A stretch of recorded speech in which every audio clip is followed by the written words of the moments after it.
Sean, how you doing today? I'm good, man. I'm happy to be here. How are you? Yeah, I can't complain. I Or can't complain. It feels good to be back in New York, and it's good to see you again. You know good what to I'm see you saying? too. Um, for the people that don't know, explain where we at right now. In New York right now. We are along the East River on the Upper East Side of Manhattan Hmm. at one of my favorite parks in the city, Carl Schurz Park, right Hmm. next to the mayor's mansion.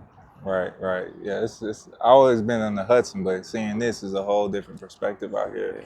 Yeah, yeah, it's nice over here. You come out here often?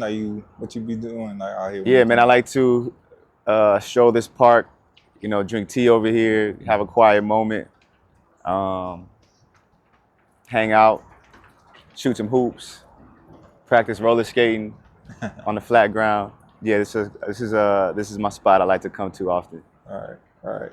So for the people that don't know who you are, introduce yourself. Yeah, my name is Sean. I am a son, a brother, an uncle, a friend. To the people who are watching, they may know me as a visual artist, a model, and someone who enjoys playing music for people. Right, right. So where are you originally from, and what was your upbringing like? I was born in Albuquerque, New Mexico. I was raised in Arizona, Virginia, and Maryland, and spent my adulthood in Los Angeles and now New York City. Mhm. My upbringing was pretty standard. Single parent household. My mother, my older brother, and my sister. Um, a loving household. Grew up in the church. Mom put me in whatever extracurricular activity I was interested in as much as she could, and it was pretty smooth. It wasn't a lot of turbulence in my childhood growing up. So by me knowing you for some time now, let's talk about you growing up playing basketball. I see sometimes you kind of like on social media, you kind of like post you playing ball, and Yeah. you kind of remember the times back then you playing ball, and you. So elaborate that. How was like you growing up playing basketball, and how that affect you to this day. Yeah. Yeah. Basketball was a big part of my youth. My mother put me in my first league when I was 9. I played a lot of sports, but basketball felt the most natural. Hmm. Um, I played some organized ball, but eventually gravitated towards street ball. I felt like I could express myself the most in street ball. Um, I started traveling. Basketball was the first sport that allowed me to travel. I saw Philly because of basketball, saw Toronto because of basketball. I did a lot of summer tournaments. Um, and like most people, when the N1 mixtapes came out, it expanded my mind on what I could do with the basketball. Hmm. So I leaned into that world and eventually joined the street ball squad out of Toronto. And yeah, we were early on content, clothing creation, um, just You talking about as far as like your upbringing wise, or are you talking about just you talking about the yeah. basketball This is perspective? yeah. This was I was a teenager at this point. Yeah, Hmm. yeah. I was becoming a young man and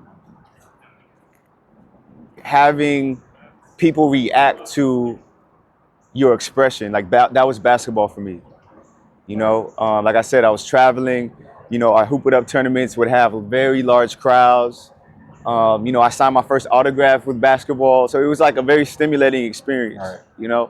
So it was yeah, basketball was it informed a lot of who I am and how I express myself musically, stylistically, um, obviously teamwork, discipline. Uh, yeah, I Right. owe a lot of who I am to basketball, and it still has a soft spot with me. I don't go play. I don't play as much as I used to, but I still get out there, man. And it's like it's always like those fond memories are still within me. Every time I Right. touch a rock, for Right. sure. Right. Now that's dope but how do you feel about the spectrum of basketball now? Because how it was back then is different how it is now. It still got the same As far as what are we talking The about? style, the way that people are getting into the league, or just get, it's more leagues now versus Right. how it was back then. Yeah, right. There's 3-on-3 in the Olympics, man. That's I crazy. wish I would have. I wish I would have known there would have been an Olympic sport. I could have stuck with it, man. But Yeah. yeah, you know what? I'm gonna keep it real. I don't follow basketball as much as I used Right. to. I think the athleticism is the greatest it's ever been, and it's cool to see the reach that basketball has for men and women, Right. and what you can do outside of just playing basketball. You know, people are institutions now because of basketball, and it wasn't really like that back in the day outside of a few people that we grew up on, like a couple legends, you know. But it's cool to see, man. It's cool to see. I think there's a lot of drama that comes with it. Maybe it's a social media thing, but I think, yeah, I guess it's a social media thing. I think we're in basketball players' lives too much. Like Yeah. seeing a basketball player lose and then come to Twitter is kind of whack. Like I don't like to see that. Like I don't want to see your feelings on Twitter after you like had a bad game or like something didn't go your way. You know what I'm saying? I don't know. It's a social media thing more than just like a social media human Yeah. thing than it is like a basketball thing. But They did more on the marketing side, like trying to yeah, market more than go out on the court and just play. yeah, and it's not even like a shut up and play thing. You know what I mean? It's not so much I that, understand. but it's like Gimmicks? Would you say like gimmicks? yeah, gimmicks, and just not everything needs to be said. Like sometimes taking the L in peace is what needs to happen, you know, or taking a W in peace. You know what I mean? Yeah. So transitioning into your modeling career, I just want to say, I always tell you this. How I knew about you was through Hypebeast. It was I forgot what the brand name, but I saw you in multiple brands. Maybe like in the early 2010s and stuff like that. Yeah. And I would also see like pictures of you like at a diamond store. Yeah. You know what I'm saying? So talk about that period in time in your Word. life, and how did you even get into the modeling career, and what drove you into it? I know it's like 3 questions in one. Yeah. Well, I come from retail. I used to work at a shop in Scottsdale, Arizona called High Point. We were the premier boutique in the Phoenix area around at that time. And one of the brands we carried asked me to help open their first flagship store in Los Angeles. So that's what got me to Los Angeles. We opened up a store on La Brea. I worked on La Brea and then eventually made it to Fairfax. So this was the Hypebeast era, the message board era. So, back then everyone was active on there. That was the place or the hub that you got your information from as far as this streetwear scene went. And so yeah, people would post, everything from outfits to leaks to shoes to talk about drops. And yeah, I was a participant on there. So I would post not only my art, but just it could be anything. It could be your art, it could be an outfit, it could be anything, day-to-day life. The whole message board, Tumblr, Blogspot era. So that was around that time. As far as modeling goes, I was street casted. So if you're not familiar with Fairfax was a popular street in LA that had a bunch of shopping boutiques. And at that time, my agent at that time represented a skater who skated for Supreme. Right. She had called Supreme and asked if they knew somebody with tattoos. The team at Supreme said, call next door, ask for Sean. So the phone rings, I pick it up, and the lady's like, hey, Levi's is interested in you. Do you have any professional modeling pictures? I had never modeled. I had done some small lookbooks here and there, but nothing on a large scale production. Right. So I said, I lied. I had no like headshots, but I lied and said, yeah, I'll send you some. So I went to Facebook, drag and drop some photos, and sent them over to her. It was photos of me and the homies jail posing, like holding Hennessy. But I sent it to her, and she called me back, and she said, Levi's is interested in you. Can you be at Milk Studios? So that was my first ever global campaign. It's Levi's 501 campaign. And how what was your mindset like getting those gigs? Because Yeah. it's like that's your first go around. Like Right. how was that for you Well, mentally? it was exciting, and I had never seen a check that big in my life. So, I thought that because I had got this job, it was on a cracker from there. So I'm like, yo, mom, what kind of Benz do you want? Like, we made it. Knowing what I know now, that check should have been more, but it's all good. But Right.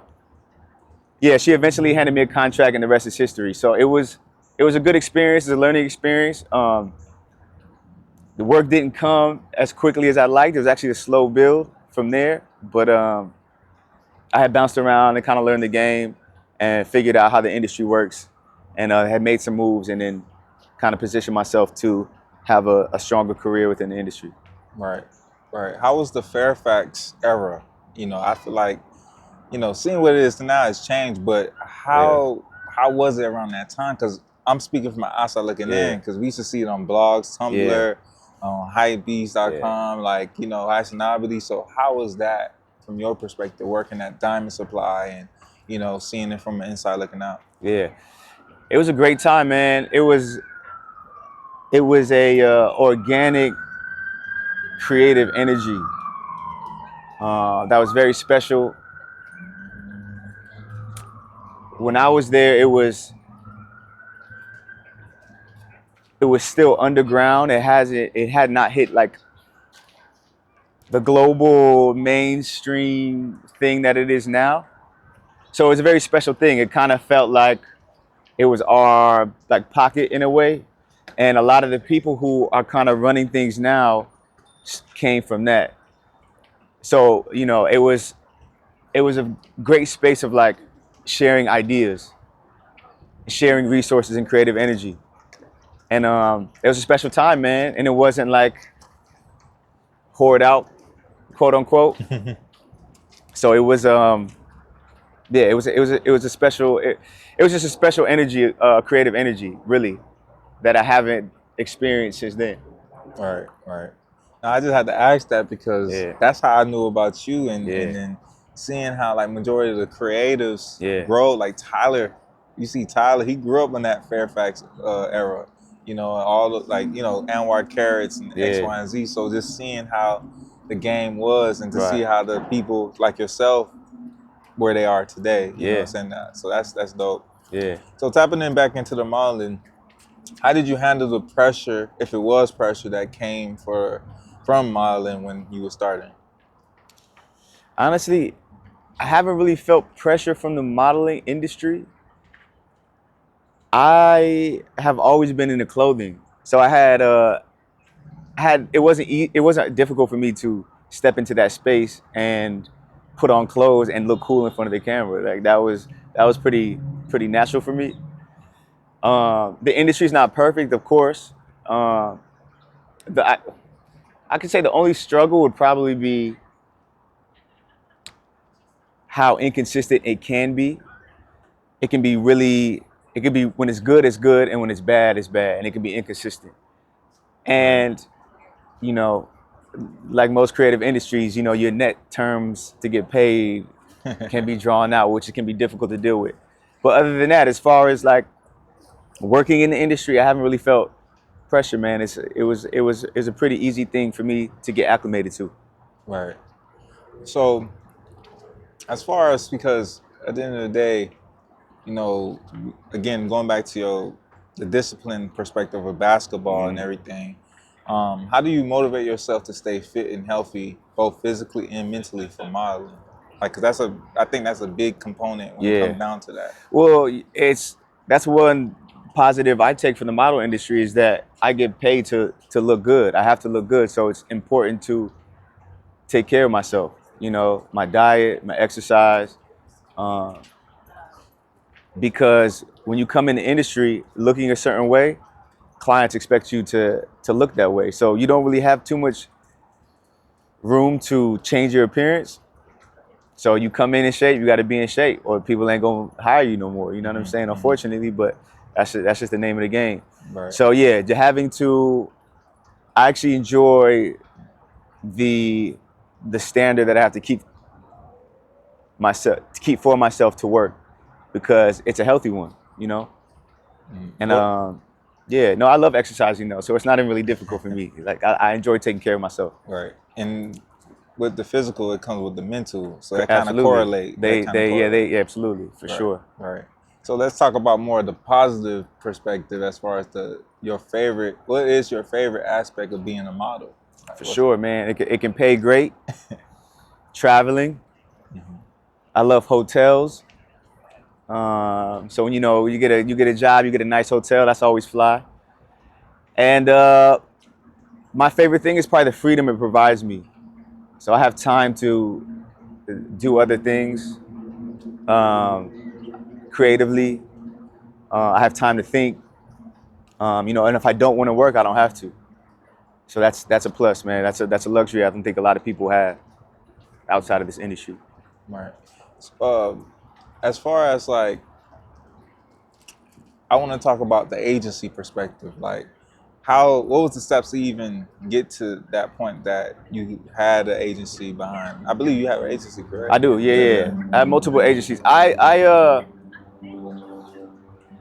Like I said, I was street casted. So street casting means an agent found me on the street, literally. So I never intended on becoming a model. It kind of found me. Right. Okay. So there's multiple ways you can go about that. As someone who wants to be a model, you can walk into the agency, you can submit online, or you can just create an image for yourself online and let them come to you. So there's multiple ways that you could go about it. Literally, it fell into my lap. Once I got my footing in the industry, I realized that there's money in other markets. I kind of applied pressure to my agency to put me in markets I believed I should be in. But initially, it fell in my lap. So I didn't. That's a blessing. It's not something I pursued. I didn't go knock on no doors, nothing like that. It came to me. That's a blessing. Yeah, That's absolutely, a blessing. for sure. So let's transition to your photography. What inspired you to pick up a camera and start taking photos? I first got a camera from this guy my mother was seeing. He was a hobbyist. He gave me a camera, and like I said, this was around the blog spot era. And I had went outside, taught myself what's what on the camera, and I started sharing my own work online. I started, gaining a following. People started reacting. Brands would reach out for me to shoot. And once I saw the reaction to my work, is when I said, okay, I can do something. I figured out what I wanted my voice to be in this space. And I had always been a music head. I always been into music, but I was never musically inclined.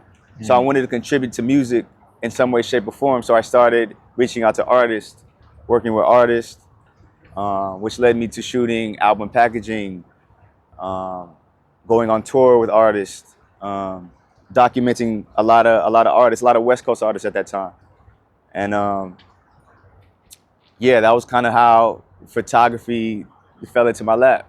Right. It was through a gift, being self-taught, and then putting my work out and getting a reaction to my work that gave me the confidence to pursue this on a level that would, I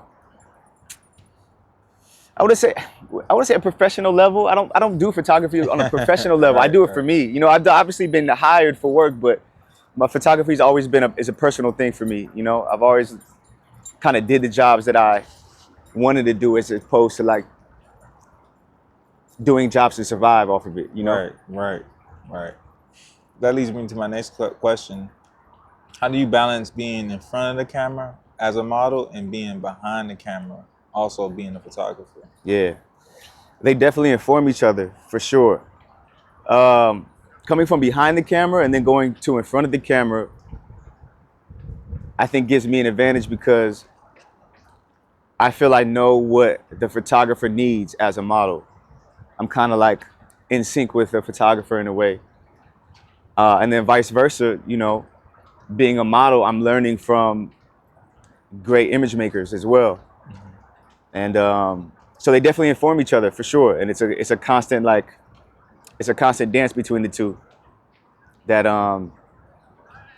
that I think give me an advantage for sure. Right. Right. So, what would you say you enjoy capturing the most in photography? Because the way your work is I don't even know how to describe it. I can't even like put it into words, but it's very minimal, I would say, as well too, and it's very like straight to the point. You know what I'm saying? So elaborate. What would you say you enjoy capturing the most in photography? Yeah, I like authenticity in photography. I don't sell too much fantasy. Right. Um, a lot of my work isn't too set up. I would say I'm more of a documentarian. I like to document things as they are. And what was the question? My bad. No, you good. I said, what would you say you enjoy capturing the most in Yeah, photography? yeah. I enjoy capturing people in an authentic way. Um, yeah, I would consider myself more of a documentarian. So yeah, people within a documentary style with a focus on music. I say if you were to look at most of my work, is how I could describe my work. Right. That's how you would describe your work for Yeah. sure, for sure. So you did talk about music. We talked about music earlier Hmm. about how that kind of with the basketball, even with the modeling and the photography as well. Hmm. Let's talk briefly about your love for music. Why music, in your perspective? Why music, man? Well, like I said, I grew up in the church. I think that's where my love for music started. Seeing people's reaction to music in the church and participation. My mother plays a guitar, so I would, always hear her out the next room playing and practicing. Uh, so I think as a child, that's where my love for music comes from. As I became a young man, like middle school, high school, finding rap music, buying my first CD, my older sister's music, seeing like CDs, Tony. I remember that album, those album artworks visually. Too crazy. Um, yeah, opening CDs, putting in the Walkman, seeing the Discman spin, the disc spin in the Walkman. Um, yeah, coming across like I had a math teacher, Mr. Bradford, 7th grade. I hated math, but he was a big hip hop head, and at the time I loved like Cash Money. I was big Juvenile Cash Money fan, and I remember he had a common like Water for Chocolate poster in his classroom, and we used to like talk shit to each other because I was like, "Yo, why is you like what's up with Cash Money?" He'd be like, "Oh," he called everybody Mr. and Mrs. Yo, Mr. Lyles, like yeah, I'm a hip hop head, like I like Common, like I had like these distinct memories of like of music growing up. So I think from the church to my mother to finding rap music to instances like Mr. Bradford, like these are all I think where my love for music comes from. Right. Um, and even to now, um, as an adult, experiencing my first Soul Summit in Fort Greene Park, and I think it was like 2014, 2015. Um, seeing like a real dance floor Wow. and what that can look like and what that participation looks like. Right. So So yeah, that's my love for music. That's where it comes from. That's where it stems from. So that leads me to my next question. And the reason I asked that because I see you been DJing a lot Right. lately. Elaborate more on that. How did you get into that space, and what made you get into that space? Yeah, as far as sharing music out, I had been collecting records for a while. I had a turntable and an amp and some speakers, and I would just listen. And when I had moved to New York right before the pandemic, I had decided to start hitting open decks and just sharing the records that I had. And I would do this every week. And eventually, people started coming, and the spot I would do the open decks at would, they asked me if I wanted to have my own night. And I was like, all right, cool. So I had a night and people would come and it turned into a party. And I wasn't even necessarily a good DJ. I didn't understand how to put music together. But once I saw that, you know, people wanted to come to this and listen to the music that I played, that me and my friends would play, I decided to learn how to put music together and learn the fundamentals of DJing, and that's where I'm at now. So I learned that, and I'm still learning to this day. And I just enjoy playing music for people, in any capacity. You know what I'm saying? It could be as simple as YouTube. It could be as big as a dance floor and with 2 turntables and a mixer. You know, I just enjoy sharing music. Why vinyl? I see you DJ vinyl. What gravitates to you, or why vinyl gravitates to you rather? So I collect vinyl. So that's what I had in front of me when I decided to start DJing. So I'm not even coming on it like I'm a vinyl DJ. I just had records. I enjoy the tangibility, and that's what I learned on. So, you know, I'm probably missing out on some money not having a USB, but, you know, I love going to the record store. I love the conversations I have at the record store. I love finding a record that I think is gonna work, putting it down and it working like I thought I would for the people. There's no better feeling than that.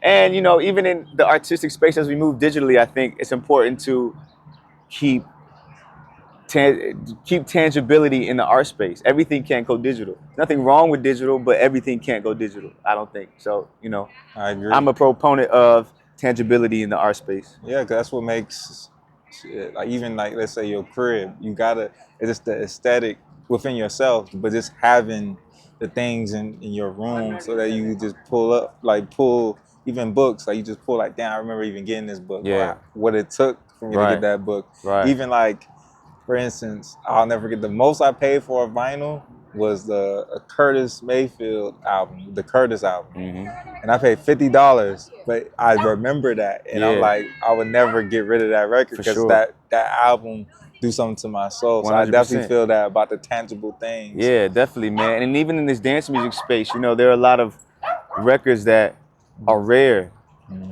And, you know, if there's a song that you love, that record might cost $100. And if you love it and you know you're gonna play it and you know people are gonna react to it, you're gonna pay that $100 and you're gonna take care of that record, you know, and that record's always gonna be special to you. So I have a couple of those as well, man. I got a couple of records I spent 3 figures on, and it's like, you know, this is my baby, man. Like, this record is special, you know. So yeah. Sometimes you gotta question yourself, like, did I make the right choices? Yeah, man, for sure, definitely. It's an expensive habit. It's an expensive habit. Where do you want to take your DJ talents in the future? Yeah, I want to become a better DJ. I want to continue to play music for people all over the world. And eventually I would like to open up my own music institution where I can share my tastes and experiences with other like-minded individuals and, you know, provide a space for people to come and enjoy sounds. Right. So out of curiosity, by you doing these different mediums, do you think that they influence each other in your work? Yeah, absolutely. I think they all correlate and influence each other. I think the visuals, I think first the creativity from sports influences the visuals. The visuals influence me as a model, and the modeling influences who I am and how I portray myself as a DJ, and vice versa. I think they're all working different creative muscles that allow me to be a better creative, you know? Yeah. Last question. What's next for Sean Lyles? What's next for me? More music, more travel, and more creative growth. So I just want to say thank you, Sean, for being part of this. And it's a blessing that you're here. with us right now, doing behind the scenes for me. And Mm-hmm. yeah, man, I just want to say thank you, dog, and it means a lot to me. Nah, thank you for having me, man, for sure. No, for sure, for sure. So how can the people get a hold of you? You can find me first name, last name Hmm. on everything. So if you want to find me, search my first name, search my last name, and you can follow me on whichever platform that you can find me on. For sure. All right, we out. Chill.